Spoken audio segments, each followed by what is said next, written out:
Katika ufugaji wa kuku kienyeji, katika masomo yaliyopita tulishauri kwamba vifaranga wakishatotolewa, wewe mfugaji unapaswa kuwatoa.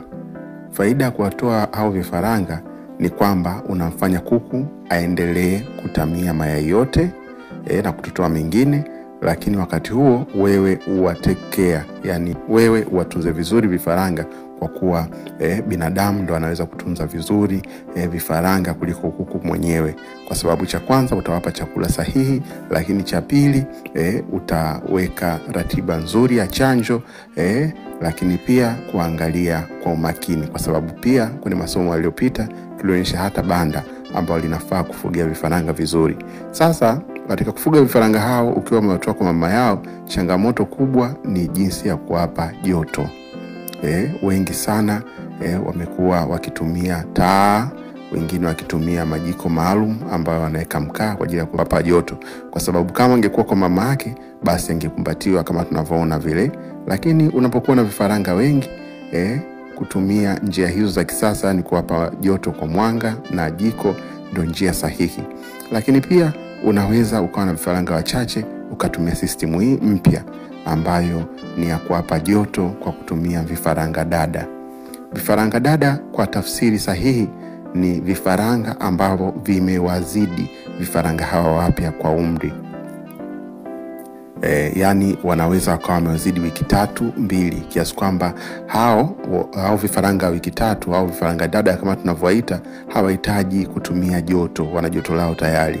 Hivyo hawa wiki 3 au wiki 4 wana uwezo wa kuwapa joto hawa vifaranga wengine wadogo ambao wametoka. Cha kuhakikisha ni kwamba vifaranga hao wanakuwa wana tabia nzuri, sio wakali. Kuna vifaranga wengine sio wakali, temperament zao zinakuwa chini. Hivyo vifaranga hao unawaselect na unawachanganya pamoja na vifaranga hao wadogo.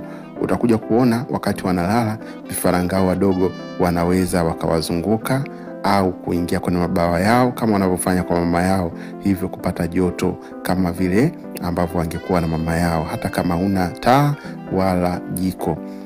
Na faida nyingine ya vifaranga dada kuwalea hao vifaranga wadogo ni kwamba watawafundisha hata kula vyakula ambavyo wao wanakuwa hawavijui. Kama tunafahamu kifaranga anapotoka anahitaji ile guidance ya mfugaji, ajue nini chakula na nini vitu vya kunywa kwa usahihi. Hivyo vifaranga hao dada wanakuwa wameshajua maji yalipo, wanakuwa wanajua kipi chakula sahihi, lakini pia hata kumtambulisha kwa wewe mfugaji ambao unawapa chakula, tofauti na kama vifaranga watakuwa wageni kabisa. Hiyo ndo faida ya kuku dada, tekniki mpya kabisa. Kama una vifaranga wako waliokuwa kidogo, wachanganye na hao wadogo.